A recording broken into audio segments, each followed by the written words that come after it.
Today in the nation's capital, retired General Colin Powell was laid to rest. The nation's first black Secretary of State was feted in the closest you come to a state funeral, if you will.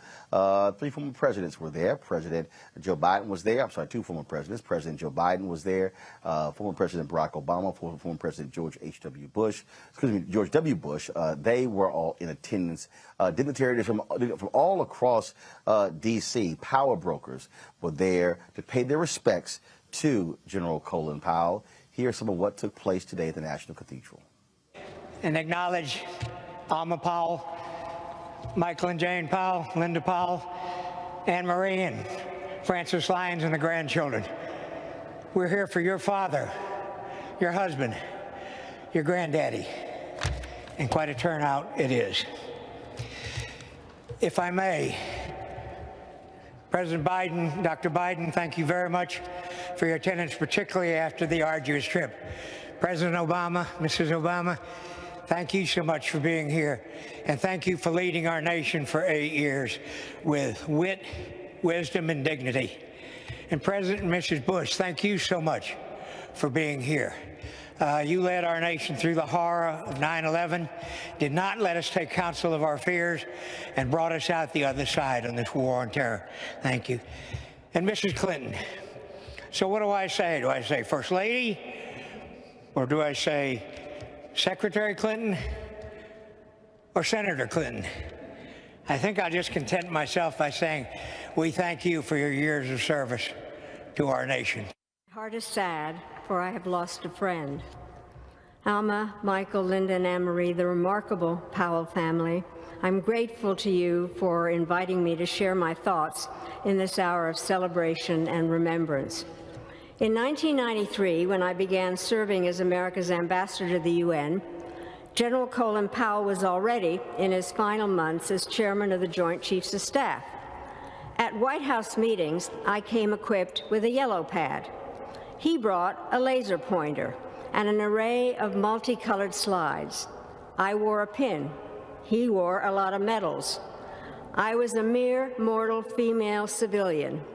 In the wake of Operation Desert Storm, he was the hero of the Western world. On policy, the general and I didn't always reach the same conclusions, and in fact, he would later recount that one of my comments almost gave him an aneurysm. Although we were the same age, he and I were shaped by different experiences and had different ideas and represented different departments. But over the past quarter century, we also became very close friends, an experience I know that I have in common with many of you. The reason is that beneath that glossy exterior of warrior statesman was one of the gentlest and most decent people any of us will ever meet. As I grew to know him, I came to view Colin Powell as a figure who almost transcended time, for his virtues were Homeric: honesty, dignity, loyalty, and an unshakable commitment to his calling and word. These were the same traits he sought tirelessly to instill in the soldiers under his command, the diplomats he led, the colleagues with whom he worked, the readers of his books, the audiences that flocked to his speeches, the students of the Powell School for Civic and Global Leadership, and the thousands of young people who benefited from the America's Promise Alliance that Alma and he championed. He relished the opportunity to connect with other generations. And it's always the right time, he told us, and I quote, to reach out to someone who's wanting to look up, and to each in our own way to help put that fellow American on the road to success. We walk through this life holding hands with the ones we love. They guide us. They pull us out of harm's way. They touch and caress us with love and kindness. One of my most powerful memories comes from holding my dad's hand. I was hurt very badly and lying in an ICU bed following a bad accident. It was the middle of the night, yet my father was by my side after a long day of work. I was squirming in pain and anguish.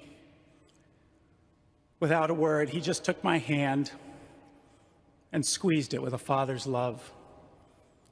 It instantly relaxed and put me at peace. The last night of his life, I walked in to see him. Now he was the one lying in an ICU bed. He could not see or speak to me. So I took his hand, just as he had taken mine decades before. I knew everything was not going to be okay. I wanted him to be at peace. But again, I felt my father's love in that hand. That hand that took my mother's hand in matrimony. That hand that held me as a baby. That hand that signed report cards, tossed baseballs, and fixed old cars. That hand that signed treaties and war orders, saluted service members, and gestured joyfully while telling a story. That hand is still now. But it left a deep imprint on the lives of family and dear friends, soldiers and sailors, presidents and prime ministers, and a generation of aspiring young people. Ralph Waldo Emerson said that the purpose of life is not to be happy, it is to be useful, to be honorable, to be compassionate, to have it make some difference that you have lived and lived well. My father made a monumental difference. He lived. He lived well. I've heard it asked, are we still making his kind? I believe the answer to that question is up to us. To honor his legacy, I hope we do more than consign him to the history books. I hope we recommit ourselves to being a nation where we are still making his kind. For as he said in his autobiography, his journey was an American journey. Colin Powell was a great lion with a big heart. We will miss him terribly.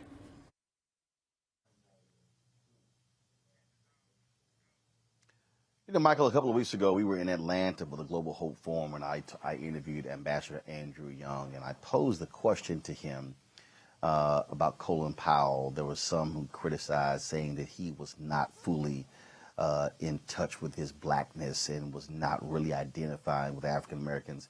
And Ambassador Andrew Young cussed. I'm gonna pass this off, so I'm not gonna say what he said. But he said BS. He said Colin Powell was a black man. Colin Powell was an African American, and he was somebody who was proud of who he was and who his people were. Yeah. And having never met Colin Powell, you know, I'll take Ambassador Young's word for that. And we saw that with, I think one of the ways we saw that was with, you know, first of all, we've always had African Americans who were conservatives, who still identified with their blackness, but they were conservatives. Okay, number one. Two, when he left the Republican Party as well. And then I remember, I played on my show in 2008 when he endorsed then Senator Obama and went through the reasons. He was on Meet the Press, and he went through the reasons why as well. He endorsed Senator Obama. So, yeah, you know, we've always had African-American men who were in touch with their blackness who may have been conservative, okay? So that's, I believe that. We may disagree with certain stances he took or what have you, but, he was in touch with his blackness. Ray Baker, this is, it's one of those things that's very interesting when you are someone like a General Colin Powell. You rise to the ranks, Secretary of State, Chairman of the Joint Chiefs of Staff, National Security Advisor, working for largely Republicans. And so that sort of colors people's view. He was someone who served in the military. People have been critical of him, saying that he's responsible for the deaths of people, war, and destruction. But the reality is you can apply that tag to anybody who served in the military. Your assessment of who he was, and again, to see the nation's power brokers turn out, pay their respects to such a man. Like Michael, I also don't know General Powell, never met General Powell, and I don't think it would be fair to make any type of an assessment of what type of man he was or who he was. We can only observe his political character, that which was in the public. And as you said, quite honestly, any person involved in the United States military industrial complex will have to wear the accusations of the crimes of the United States military complex. And he separates himself no differently from anyone else who would, like you pointed out, would rightly receive that criticism. Now, the idea of all of the power brokers and the people, the who's of the United States, the various presidents of the United States that came to acknowledge him, I think it invites us to call back to history, because those in history who were always well regarded, who were always given a statesman's funeral, if you will, were the soldiers. And it shows how important soldiers are to empire, and the vitality of soldiers to empire, and that even when we see a change of transitional power between one leader to another, and we're talking about nations that lack the more what we would call stability of the United States, it's often because the military has turned on the leader. And so one way to truly understand what is empire, the function of empire, is the reverence that empire and leaders of empires give to the soldiers who've done some of the most important work. Kelly. I actually did have the pleasure of meeting Colin Powell. I was 12 years old, and he went to my elementary school for some type of assembly photo opportunity with Gilbert Arenas, of all people. So that kind of dates, when I was 12. Nevertheless, when his son talked about his hand, that got to me today because I shook that hand. And while I can't speak on his character on a professional level, for someone who was 12 years old to meet her biggest hero at the time, because this was Obama before Obama, right? This was the black man, so to speak. For me to have met him and for him to have shaken my hand and actually encouraged me in the 30 seconds I was able to converse with him on a mature level, so to speak, that shows you how much reverence he gave to everyone, not just national leaders or international leaders, but children as well, because he really did think that children were the future. And here I am now, no longer 12 years old, witnessing everyone worth a grain of salt honoring a man who really served his country to the best of his ability well. For his son to also say not to emulate his resume, but to emulate his character. That is the legacy that Colin Powell left on me, because I certainly cannot emulate his resume, but I sure hope that in my time on this earth, and certainly in my own career, that I can emulate a modicum of his character. Absolutely. I had the pleasure of meeting General Colin Powell on many occasions, sitting down and talking with him. And I can tell you, he absolutely was an authentic African American. You can not like the fact that he was a Republican, but the bottom line is he was a brother, pure and simple. And so we certainly appreciate his service. Certainly condolences go out to his wife, Alma. I had a chance to meet with her. Of course, a lot of time I've spent with his son, Michael Powell, as well, and his other children as well. So certainly our condolences. Folks, back to our Roland Mark Unfiltered video in just one moment.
time to be smart.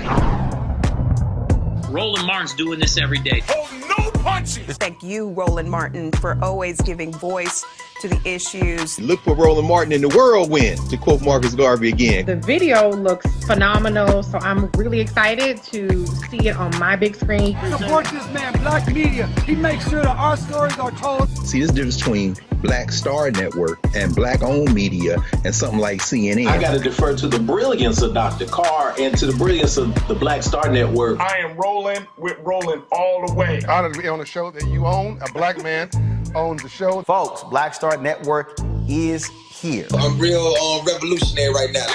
Roland was amazing on that. Stay black. I love y'all. I can't commend you enough about this platform that you've created for us to be able to share who we are, what we're doing in the world, and the impact that we're having. Let's be smart. Bring your eyeballs home. You can't be Black-owned media and be scared. You dig?